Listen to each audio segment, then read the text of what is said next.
Good morning. आपण विभाग एक सॉरी समाजशास्त्र सेमिस्टर 2 यातील शेवटचं किंवा परीक्षेसाठी असणारं तिसरं जे प्रकरण आहे ते आपण सुरू केलेलं आहे. तिसऱ्या प्रकरणाचं नाव आहे आधुनिक समाजातील सामाजिक परिवर्तन. या प्रकरणात आपण सुरुवातीच्या लेक्चरला सामाजिक परिवर्तनाचा अर्थ, व्याख्या आणि वैशिष्ट्ये आपण अभ्यासली. आणि या टॉपिकमध्ये आपण सामाजिक परिवर्तनाच्या ज्या दोन संकल्पना अभ्यासणार आहोत किंवा सामाजिक परिवर्तनाच्या दोन ज्या प्रक्रिया अभ्यासणार आहोत त्यातली आधुनिकीकरण ही प्रक्रिया आपण अभ्यासली. आधुनिकीकरण त्याचा अर्थ आणि आधुनिकीकरणाचं स्वरूप आपण पाठीमागच्या लेक्चरला अभ्यासलं.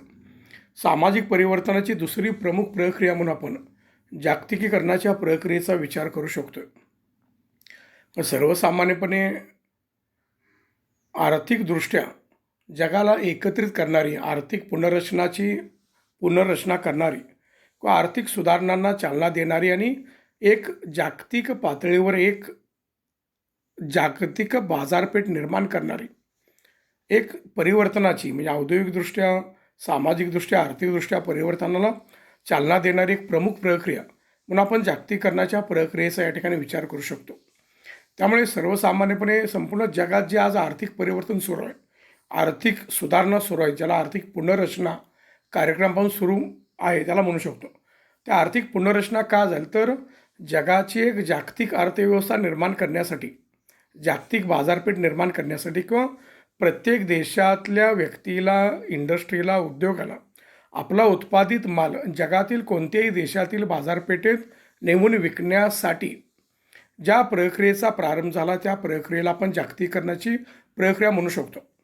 या प्रक्रियेला अनेक पैलू आहेत. आर्थिक पैलू प्रामुख्याने महत्त्वाचा आहे, सामाजिक पैलू आहे, राजकीय पैलू आहे, मानसिक पैलू आहे आणि अत्यंत व्यापक असे पैलू या प्रक्रियेच्या पाठीमागे असले दिसून येतात. परंतु म्हणजे मूलभूत अर्थाने जागतिकीकरणाची प्रक्रिया प्रामुख्याने संपूर्ण जगातली एक समान अर्थव्यवस्था, संपूर्ण जगातील देशांना, संपूर्ण जगातील विविध राष्ट्रांची बाजारपेठ उपलब्ध करून देणारी एक व्यवस्था बदलाची प्रक्रिया म्हणून आपण जागतिकीकरणाच्या प्रक्रियेकडे आपण बघू शकतो.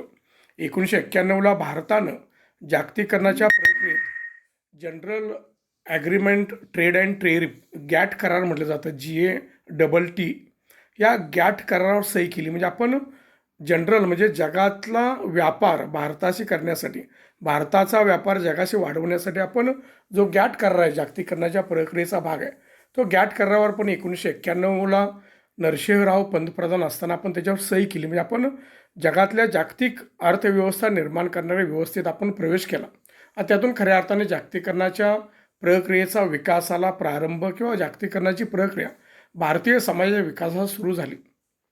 ही जागतिकीकरणाची प्रक्रिया आर्थिक, सामाजिक, राजकीय, औद्योगिक पातळीवरची आहे किंवा एकूण सामाजिक पातळीवर आणि मानसिक पातळीवरची आहे. त्यामुळे ही प्रक्रिया अत्यंत संकीर्ण आणि गुंतागुंतीची आहे म्हटलं जातं. पण प्रामुख्याने जागतिकीकरण म्हणजे काय तर संपूर्ण जगाची एक समान अर्थव्यवस्था विकसित करणं, एक बाजारपेठ संपूर्ण जगातील व्यक्ती समूहांना, उद्योगांना जगातल्या प्रत्येक राष्ट्राची बाजारपेठ खुली करणारी, उत्पादन असेल, विक्री असेल, वस्तूचं वितरण असेल, उपभोग असेल, मनोरंजन असेल, पर्यटन असेल, अशा सर्व क्षेत्रात जगाचं प्रत्येक जगातल्या प्रत्येक देशातला व्यापार ओपन करणारी, खुली करणारी, एक जागतिक अर्थव्यवस्थेला चालना देणारी एक प्रक्रिया म्हणून आपण जागतिकीकरणाच्या प्रक्रियेकडे बघू शकतो. त्यामुळे जागतिकीकरणाला अनेक पैलू आहेत. त्यामुळे जागतिकीकरणाचा नेमका अर्थ स्पष्ट करणे अत्यंत कठीण आहे. त्यामुळे जागतिकीकरणाचा अर्थ स्पष्ट करण्यासाठी काही आर्थिक दृष्टिकोनातून, सामाजिक दृष्टिकोनातून, राजकीय दृष्टिकोनातून किंवा मानसिक आणि व्यापक दृष्टिकोनातून केलेल्या काही व्याख्या आहेत. त्या काही व्याख्यांचा आढावा आपण या ठिकाणी घेणार आहोत. त्यातली पहिली व्याख्या आहे श्रवण कुमार सिंग यांनी आर्थिक दृष्टिकोनातून केलेली व्याख्या आहे. त्यांनी सांगितलं की आंतरराष्ट्रीय पातळीवर सर्व राष्ट्रांची एकच बाजारपेठ निर्माण करून तेथे जगातील साधन सामग्रीचे व भांडवलाचे सुलभ अभिसरण निर्माण करणे म्हणजे जागतिकीकरण होय. आंतरराष्ट्रीय पातळीवर सर्व राष्ट्रांची एक समान जागतिक बाजारपेठ निर्माण करणं आणि तेथे जगातील सर्व साधन सामग्रीचं आणि भांडवलाचं सुलभ अभिसरण म्हणजे हस्तांतरण करणं, संक्रमण करणं, त्याला जागतिकीकरण असं म्हटलेलं आहे. त्यानंतर सामाजिक दृष्टिकोनातून केलेली व्याख्या डेव्हिड हेल्ड आणि अँथनी मॅकग्रा यांनी केलेली व्याख्या. त्यांनी सांगितलं की सामाजिक संबंध, व्यवहार यामध्ये आमूलाग्र बदल घडवून आणणारी आणि त्यायोगे विविध कार्यांचे, परस्पर संबंधाचे, सत्तेचे आंतरखंडीय किंवा आंतरक्षेत्रीय जाळे निर्माण करणारी प्रक्रिया म्हणजे जागतिकीकरण होय. डेव्हिड हेल्ड आणि अँथोनीने काय सांगितलं की सामाजिक व्यवस्था खुली करणारी, सामाजिक संबंध व्यवहारांना चालना देणारी, त्यात बदल करणारी, त्यातून विविध कार्य आणि परस्पर संबंध आणि सत्ता याचे पूर्ण विविध देशाच्या अंतर्गत पातळीवर आंतरराज्यीय, आंतरराष्ट्रीय, आंतरक्षेत्रीय, आंतरखंडीय म्हणजे संपूर्ण जगात एक प्रकारची सामाजिक व्यवस्था, सामाजिक संबंधाची व्यवस्था, परस्पर संबंधाची व्यवस्था निर्माण करणारी जी व्यवस्था आहे त्याला त्यांनी जागतिकीकरण म्हटलेलं आहे. सामाजिक दृष्टिकोनातून केलेली दुसरी एक व्याख्या आपण या ठिकाणी अभ्यासतोय, जॉर्ज मॉडेलस्की यांनी केलेली व्याख्या आहे. त्याने सांगितलं की जागतिकीकरण ही जागतिक जगातील विविध समाजांना एका जागतिक समान व्यवस्थेत, जागतिक अर्थव्यवस्था, जागतिक सामाजिक व्यवस्था, जागतिक राजकीय व्यवस्थेत आणणारी प्रक्रिया. व जागतिकीकरणाच्या माध्यमातून जगातील विविध समाज एका जागतिक व्यवस्थेत समाविष्ट झाले, म्हणून त्याला त्यांनी जागतिक व्यवस्थेत समाविष्ट करणारी संपूर्ण जगातील सर्व समाजांना म्हणून या प्रक्रियेला जागतिकीकरणाची प्रक्रिया म्हटलेलं आहे. जागतिकीकरणाच्या वरील आर्थिक सामाजिक दृष्टिकोनातून केलेल्या व्याख्यांचा विचार केला तर आपल्याला जागतिकीकरणाचे काही अर्थ सांगता येतील, तो पुढील प्रमाणे आपल्याला स्पष्ट करता येईल. त्यात प्रामुख्याने आर्थिकदृष्ट्या विचार केला तर आर्थिकदृष्ट्या जागतिकीकरण म्हणजे राष्ट्राच्या आर्थिक व्यवहारांना त्यांच्या सीमाबाहेर विस्तार करणे व त्याद्वारे त्यांच्या अर्थव्यवस्था परस्पराशी जोडणारी जागतिक अर्थव्यवस्था निर्माण करणे होय. म्हणजेच विविध राष्ट्रांचे आर्थिक व्यवहार त्या राष्ट्रांच्या सीमेच्या बाहेर नेणे, त्यातून समान परस्पराशी जोडणारी जागतिक अर्थव्यवस्था निर्माण करणे, हे आर्थिक दृष्टिकोनातून जागतिकीकरणाचा मुद्दा स्पष्ट करणारी किंवा जागतिकीकरण ही प्रक्रिया स्पष्ट करणारा हा प्रमुख मुद्दा आहे. तर त्यानंतर सामाजिकदृष्ट्या जागतिकीकरण म्हणजे काय, तर जागतिकीकरण म्हणजे जगातील सर्व समाजात घनिष्ठ असे सामाजिक संबंध निर्माण करून सर्वांना एका व्यवस्थेत सामील करून घेणे होय. जगातील सर्व समाज व्यवस्थेंना, समाजांना एकत्रित आणणं, त्यांच्यात घनिष्ठ सामाजिक संबंध निर्माण करून एक समान सामाजिक व्यवस्था निर्माण करणं, हे सामाजिक दृष्टिकोनातून या जागतिकीकरणाच्या प्रक्रियेकडं पाहिलं जातं. तर राजकीय दृष्टिकोनातून सामाजिक व्यवस्था किंवा जागतिकीकरणाकडे पाहत असताना राजकीयदृष्ट्या जागतिकीकरण म्हणजे काय, तर जागतिक स्तरावर आर्थिक, राजकीय, सामाजिक, सांस्कृतिक व्यवहार होतात. त्या व्यवहारातील राष्ट्र राज्याची व राजकीय व्यवस्थेची भूमिका मर्यादित करणे होय म्हणजे जागतिकीकरण.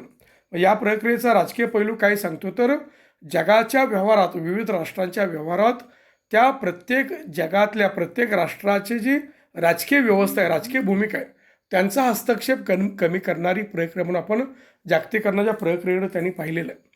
त्यांनी मानसिकदृष्ट्या या प्रक्रियेचं विश्लेषण करत असताना जागतिकीकरण म्हणजे जगाचा संकोच करणं, सर्व जग एकच आहे अशी जाणीव वाढवणं, सर्व जगात एकात्मता, मानसिक एकात्मता प्रस्थापित करणं, सर्व जगाच्या विकासासाठी सर्व जगांचा सहभाग घेणं, जगातील विविध समस्या सोडवण्यासाठी सर्व जगाचा सहभाग घेणं, मानसिकदृष्ट्या परस्परांना सहकार्य करणारी एक समाज व्यवस्था निर्माण करणं, या अर्थाने मानसिक दृष्टिकोनातून जागतिकीकरणाच्या प्रक्रियेकडे पाहिलं जातं.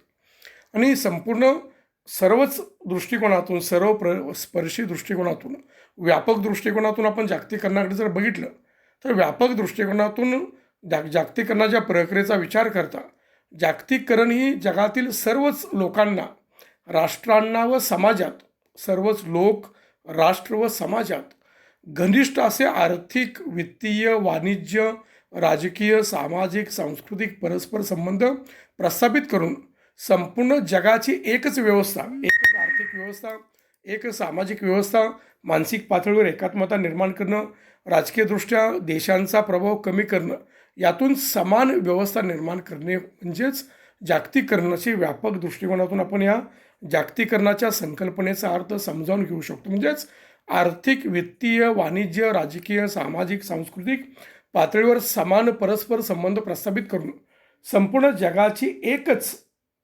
सामाजिक राजकीय आर्थिक व्यवस्था निर्माण करणारी प्रक्रिया म्हणून आपण जागतिकीकरणाकडे पाहू शकतो. म्हणजे जागतिकीकरण ही प्रक्रिया बहुआयामी आहे.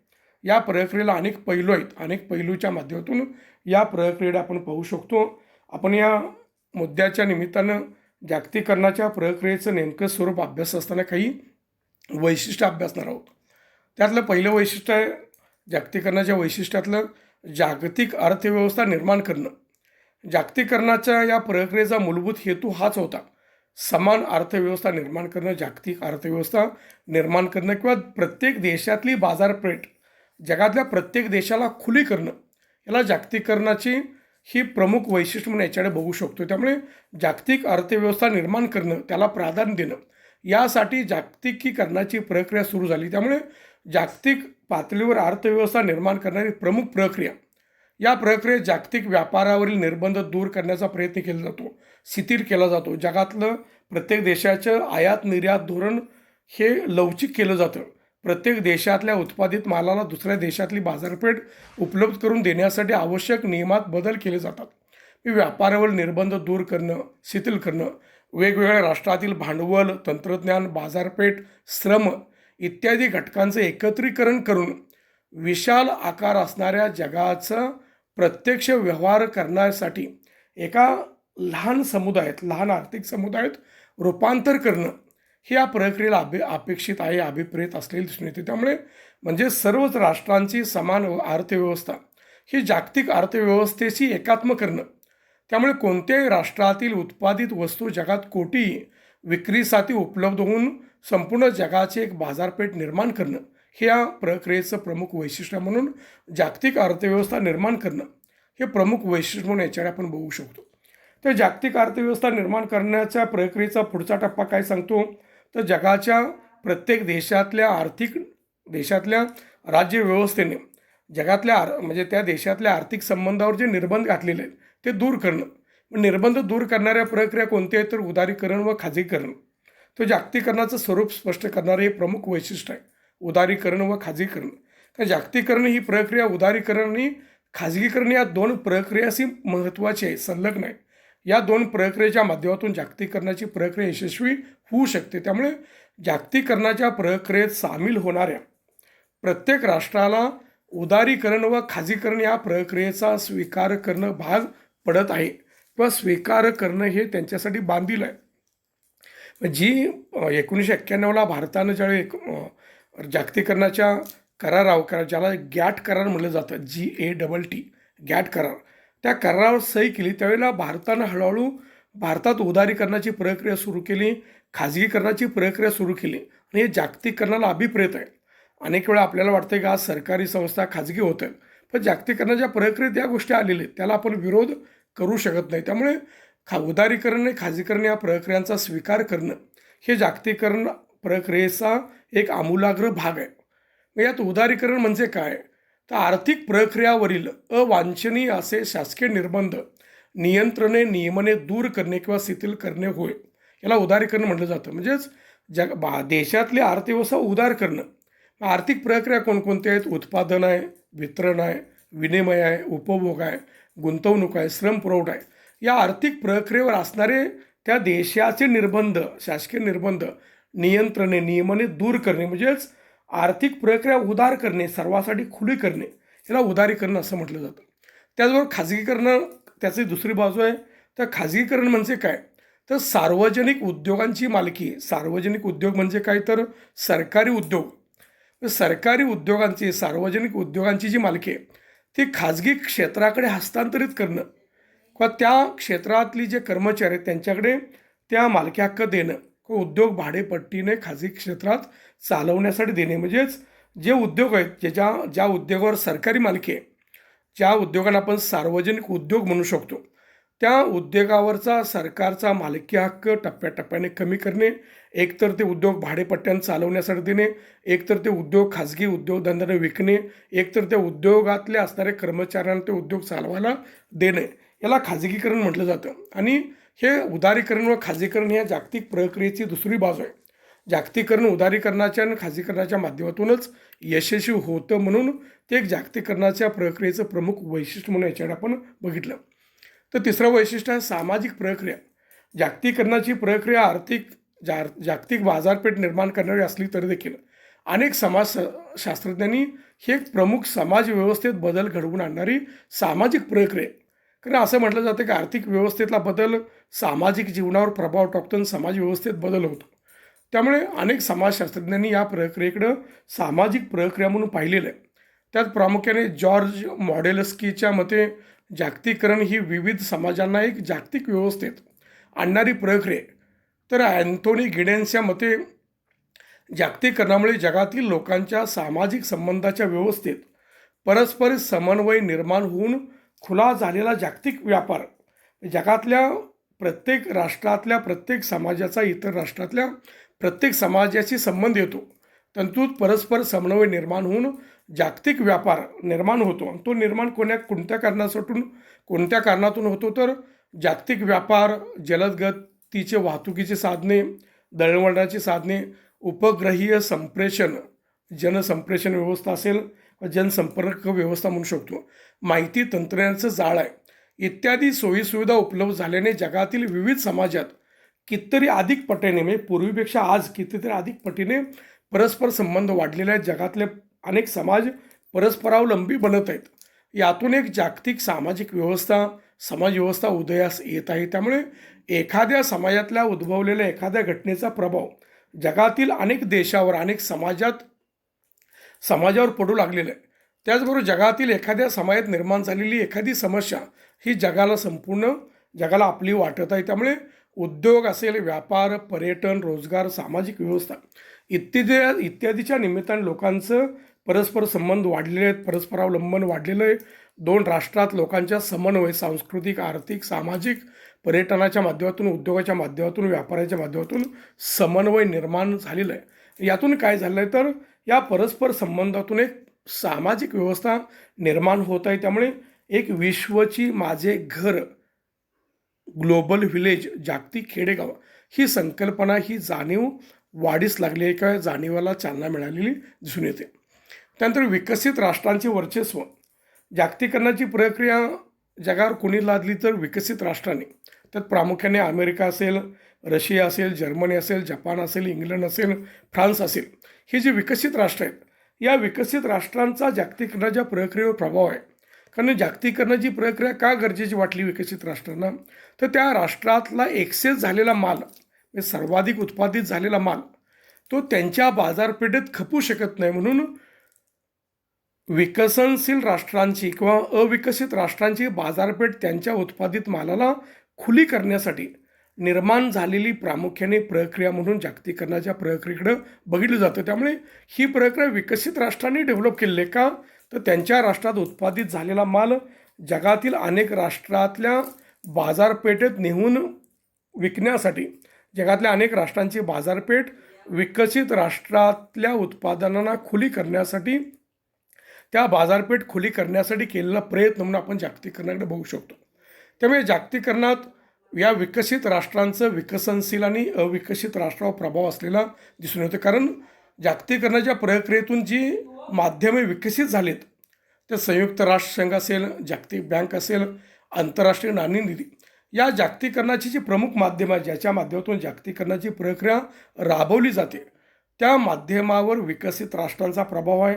त्या माध्यमातला टक्का, ज्याला आर्थिक गुंतवणूक म्हणू शकतो, जागतिक बँकेतली आर्थिक गुंतवणूक विचारात घेतली, जागतिक आरोग्य संघटनेने आर्थिक गुंतवणूक विचारात घेतली, आंतरराष्ट्रीय नाणेनिधी, संयुक्त राष्ट्र संघटनेतली आर्थिक गुंतवणूक किंवा आर्थिक गुंतवणुकीचा वाटा जर विचारात घेतला तर America, Japan, Germany, France, England, चीनसारख्या राष्ट्रांचा वाटा जास्त आहे. त्यामुळे या विकसित राष्ट्रांचा प्रभाव यात असलेला आढळतो. त्या विकसित राष्ट्रांच्या धोरणानुसार विकसनशील राष्ट्रातलं आर्थिक परिवर्तन हे विकसित राष्ट्रांच्या माध्यमातून केलं जातं. त्यामुळे विकसित राष्ट्रांच्या एकूण आर्थिक, राजकीय, सामाजिक, सांस्कृतिक ध्येय, धोरणं व संस्कृती इतर राष्ट्रावर लादण्याचा याच्या माध्यमातून प्रयत्न होतोय. त्यामुळे या प्रक्रियेत विकसित राष्ट्रांचं स्थान उच्च आणि अविकसित आणि विकसनशील राष्ट्रांचं स्थान दुय्यम बनलेलं आहे. त्यामुळे अविकसित आणि विकसनशील राष्ट्रांनी केवळ त्या राष्ट्रांच्याकडे पाहून, विकसित राष्ट्रांच्याकडे बघून आपल्या राष्ट्रांचा विकास करायचा किंवा त्यांनी जे दिलेलं आहे, जी साधनं आहेत, त्या साधनांच्या माध्यमातून आपल्या राष्ट्रांचा विकास करायचा. म्हणून विकसित राष्ट्रांचं वर्चस्व हे जागतिकीकरणाचं प्रमुख वैशिष्ट्य किंवा स्वरूप असलेलं दिसून येतं. त्याचं विविध माध्यमं, जागतिकीकरणाची प्रक्रिया विकसित राष्ट्रांनी सुरू केली, परंतु ती राबवण्यासाठी काही संघटना कार्य करतात. त्यांना विविध माध्यमे असं म्हटलं जातं. या माध्यमांच्या माध्यमातून या प्रक्रियेला चालना मिळते. यातली प्रामुख्याने आंतरराष्ट्रीय माध्यमं कोणते आहेत? तर आंतरराष्ट्रीय माध्यमात आपण संयुक्त राष्ट्र संघटनेचा उल्लेख करू शकतो. जागतिक बँक आहे, आंतरराष्ट्रीय नाणेनिधी नावाची संघटना आहे, जागतिक व्यापार संघटना आहे, जागतिक आरोग्य संघटना आहे. त्याचबरोबर अनेक प्रादेशिक संघटना आहेत. त्याला प्रादेशिक संघटना म्हणजे त्या खंडाने निर्माण केलेल्या संघटना असतील. त्यात अमेरिकेतल्या अमेरिकन राज्य संघटना आहे, आफ्रिकन देशातली आफ्रिकन ऐक्य संघटना आहे, दक्षिण आशियाई प्रादेशिक सहकारी संघटना आहे, भारत, पाकिस्तान, बांगलादेश, ज्याला आपण भूतान, नेपाळ सार्क संघटना म्हणू शकतो, श्रीलंका. त्याचबरोबर बहुराष्ट्रीय मंडळे, बिगर शासकीय संघटना, जनसंप्रेषण साधने, प्रसार माध्यमे, ह्या अनेक जागतिकीकरणाची विविध माध्यमं आहेत. या माध्यमाच्या द्वारे जागतिकीकरण जगातल्या प्रत्येक राष्ट्रापर्यंत व जगातल्या प्रत्येक मनुष्यापर्यंत पोहोचवण्याचा प्रयत्न केला जातो. त्यानंतर पुढलं वैशिष्ट्य आहे गतिशीलतेत वाढ आणि उपभोग संस्कृतीचा उदय. जागतिकीकरणामुळे काय झालं की जगातली संपूर्ण बाजारपेठ, जगातली सामाजिक व्यवस्था, राजकीय व्यवस्था, संपूर्ण जगातलं माहिती, संपूर्ण जगातली संपूर्ण माहिती, संपूर्ण ज्ञान असेल, संपूर्ण जगाचा अनुभव असेल, संपूर्ण जगातलं विज्ञान आणि तंत्रज्ञान असेल, संपूर्ण जगातल्या आर्थिक व्यवस्था असेल, ह्या जगातल्या इतर राष्ट्रासाठी म्हणजे संपूर्ण जगातली आर्थिक व्यवस्था, राजकीय व्यवस्था, ज्ञानाची व्यवस्था, अनुभवांची व्यवस्था, विज्ञान तंत्रज्ञानाची व्यवस्था संपूर्ण जगाला खुली झाली. याचा परिणाम काय झाला तर लोकांच्यात गतिशीलता म्हणजे सामाजिक परिवर्तनाचा वेग वाढलाच. त्याचबरोबर सोशल, ज्याला सामाजिक गतिशीलता म्हणू शकतो, त्या गतिशीलतेत वाढ झाली. तर व्यक्ती समूहांच्या माध्यमातून व्यावसायिक आणि भौगोलिक गतिशीलता मोठ्या प्रमाणात वाढलेली आहे. वाहतूक दळणवळणाच्या साधनामुळे व्यक्ती व्यापार असेल, उद्योग असेल, नोकरी असेल, पर्यटन असेल, मनोरंजन साधनं असेल, याच्या निमित्तानं जगात कुठेही स्थलांतर करू शकत आहे. या स्थलांतराला, जागतिक व्यापाराला, जागतिक पर्यटनाला, जागतिक उद्योगाला, जागतिक मनोरंजनाला त्या देशांचं सहकार्य, त्याला राष्ट्र राज्यांचं देखील अशा स्थलांतरास प्रोत्साहन आपण आहे असं म्हणू शकतो. त्यामुळे काय होतं की आज उच्च गुणवत्तेच्या व्यक्तींना नोकरी, व्यवसायासाठी इतर राष्ट्रात संधी उपलब्ध झालेल्या आहेत. आज अमेरिका, आपण युरोपिय राष्ट्रांचा विचार केला, अमेरिकेचा विचार केला, अरब राष्ट्रांचा, ज्याला आपण सिंगापूर म्हणू शकतो, किंवा इकडं दुबईसारखे राष्ट्र म्हणू शकतो, किंवा या राष्ट्रांच्यात आज भारतीय तरुण इंजिनियर असेल, अनेक क्षेत्रात असेल, नोकरी व्यवसाय करतात, आपल्या आर्थिकदृष्ट्या आपल्याला सक्षम करण्याचा प्रयत्न करतात. म्हणजे यासाठी अनेक राष्ट्रांनी इतर राष्ट्रातलं ब्रेन म्हणजे बुद्धिमत्ता आपल्या राष्ट्रात, इतर राष्ट्रातलं ज्ञान आपल्या राष्ट्रात आणण्यासाठी अनेक राष्ट्रांनी दुहेरी नागरिकत्वाची संकल्पना स्वीकारलेली आहे. भारतातली एखादी व्यक्ती अमेरिकेत नोकरी करत असेल तर त्याला अमेरिकेचं नागरिकत्व पण दिलं जातं आणि भारताचं नागरिकत्व देखील त्या व्यक्तीचं तसंच राहतं. त्यामुळे या प्रक्रियेमुळे काय झालं की समाज व्यवस्था, व्यक्ती समूह अधिक गतिशील बनले चाललेले आहेत, जागतिक बनत चाललेले आहेत. त्यामुळे जागतिक पातळीवर गतिशीलता आलेले व्यापार, पर्यटन, उद्योग सगळ्या व्यवस्थेत आज जगातल्या प्रत्येक राष्ट्राचा परस्पराशी संबंध वाढत चाललेला आहे. यासाठी प्रत्येक राष्ट्र देखील प्रयत्न करतात, त्यातून त्या राष्ट्रांच्या आर्थिक प्रगतीला चालना मिळालेली दिसून येते. त्याचबरोबर या प्रक्रियेमुळे काय झालं की समाजात उपभोग्य संस्कृतीचा उदय झालेला आहे. आज मोठे उद्योग, बहुराष्ट्रीय कंपन्या आज टी व्हीसारख्या माध्यमातून, रेडिओसारख्या माध्यमातून, वर्तमानपत्राच्या माध्यमातून जाहिरातीचा प्रचंड मारा करतात. जाहिरातीच्या माध्यमातून उत्पादनाचा प्रचंड प्रचार करतात. त्या जाहिराती एवढ्या परिणामकारक आहेत की आपल्याला देखील वाटतं की त्या वस्तू आपण घ्याव्या, त्या वस्तूंचा उपभोग आपण घ्यावा. जाहिरातीच्या माध्यमातून उत्पादनाचा प्रचार करून त्या वस्तू साधनांचा उपभोग घेण्याची लोकांची प्रवृत्ती वाढवण्यासाठी बहुराष्ट्रीय कंपन्या प्रयत्न करतात. लोकांना त्या गोष्टींचा उपभोग घेण्यासाठी लोकांना आकर्षित केलं जातं. त्यामुळे आपल्याकडे उपभोग्य संस्कृती वाढत चाललेली आहे, लोकप्रिय होत आहे. तेव्हा असेल हॉटेल असेल, पर्यटन असेल, महागड्या मोटार गाड्या असतील, चैनीच्या वस्तू आहेत, कुटुंबात अनेक गरजा नसणाऱ्या वस्तूंचं खरेदी विक्री असेल, या वस्तू घेण्याचा, उपभोग घेण्याची प्रवृत्ती लोकांची वाढत आहे. आणि उपभोग्य संस्कृतीचा उदय झाल्यामुळे भारतासारख्या देशात भौतिकवादी प्रवृत्ती वाढत आहे, चंगळवादी प्रवृत्ती वाढत आहे, व्यक्तिवादी प्रवृत्ती वाढत आहे. यामुळे अनेक प्रश्न देखील निर्माण झालेले दिसून येतात. त्यामुळे उपभोग्य संस्कृतीत वाढ हा देखील जागतिकीकरणाचा एक चांगला आणि वाईट असा प्रभाव पडलेला दिसून येतो. त्यानंतर सामाजिक परिवर्तन प्रक्रिया, जागतिकीकरणाची प्रक्रिया आर्थिक असेल, आर्थिक व्यवस्थेतून निर्माण झालेली असेल, जागतिक अर्थव्यवस्था निर्माण करणारी प्रक्रिया असेल, किंवा जगात उदारीकरण खाजगीकरणाला चालना देणारी प्रक्रिया असेल, जगातल्या सामाजिक व्यवस्थांना परस्पर संबंध परस्परावलंबी बनणारी व्यवस्था असेल, तर देखील ही प्रामुख्याने जागतिक पातळीवर जगातल्या विकसनशील समाजाला, प्रामुख्याने अविकसित समाजात परिवर्तन घडवून आणणारी प्रक्रिया. कारण या प्रक्रियेने काय झालं तर उत्पादनाच्या व्यवस्थेत बदल झाले आहेत, उद्योग बदललेत, व्यापार बदलला आहे, कृषी क्षेत्र बदलले. म्हणजे उत्पादन, उद्योग, व्यापार, कृषी क्षेत्र, गुंतवणूक, वित्तपुरवठा, तंत्रज्ञान, वाहतूक, जनसंप्रेषण, संपर्क, स्थलांतर, जीवनमान, शिक्षण, शासन व्यवस्था आणि संस्कृती, पर्यावरण म्हणजे संपूर्ण सामाजिक व्यवस्था, अशा सर्वच क्षेत्रात परिवर्तन चालना मिळालेलं आहे. हे परिवर्तन होत असताना आपण पारंपरिक विचारांना, पारंपरिक रूढी परंपरांच्या विरोधात जाऊन आपण आधुनिक विचार, आधुनिक रूढी परंपरांचा स्वीकार करतोय. कुटुंब व्यवस्थेत बदल होतोय, सामाजिक व्यवस्थेत बदल होतोय, आरोग्याच्या व्यवस्थेत बदल होतोय, आर्थिक व्यवस्थेत बदल होतोय, सांस्कृतिक परंपरात बदल होतोय. यामुळे समाज व्यवस्थेत सामाजिक, राजकीय, सांस्कृतिक, धार्मिक पातळीवर, विचाराच्या पातळीवर बदल होतोय. लोक वैज्ञानिक दृष्टिकोनात स्वीकार करतायत, अंधश्रद्धेला विरोध करतायत, लोक चिकित्सक विचार करण्याचा प्रयत्न करतात, त्यातून समाज व्यवस्थेतले दोष दूर करण्याचा प्रयत्न होतोय.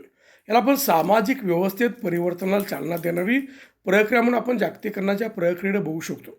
यामुळे संपूर्ण जगाचा कायापालट होऊ लागलेला आहे.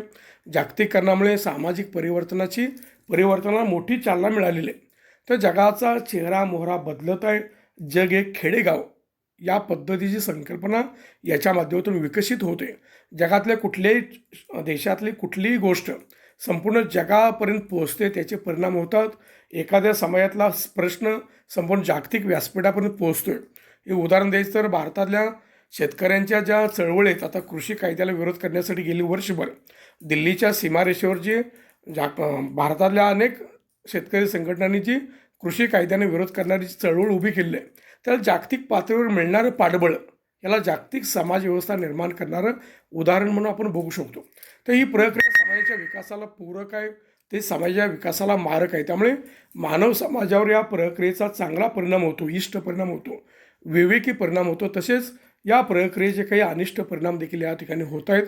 यातून गरिबी वाढते, यातून व्यसनाधीनता वाढते, यातून लोकांच्यात उपभोग्य संस्कृती वाढते, यातून अनेक गोष्टी ज्या समाजाला मारक आहेत, आज प्रदूषण असेल, वाहतुकीचे प्रॉब्लेम असेल, अफवा पसरणं असेल, चुकीच्या माहितीचा प्रसार करणं असेल, अनेक गोष्टी चुकीच्या होतात, त्यातून समाजात समस्या देखील निर्माण होतात. तरी देखील जागतिकीकरण आपण स्वीकारलेलं, त्यामुळे जागतिकीकरणाला सामोरे जाण्याचं व्यक्तिमत्व निर्माण करणं हे प्रत्येकाच्या बाबतीत आवश्यक आहे. त्यामुळे या ठिकाणी आपण जागतिकीकरणाच्या प्रक्रियेचा आपण अभ्यास केला. या जागतिकीकरणाची व्याख्या, त्याचा अर्थ आणि जागतिकीकरणाचं स्वरूप स्पष्ट करणारी वैशिष्ट्य आपण अभ्यासली. ही लेक्चर आपण थांबवणार आहोत. थँक्यू.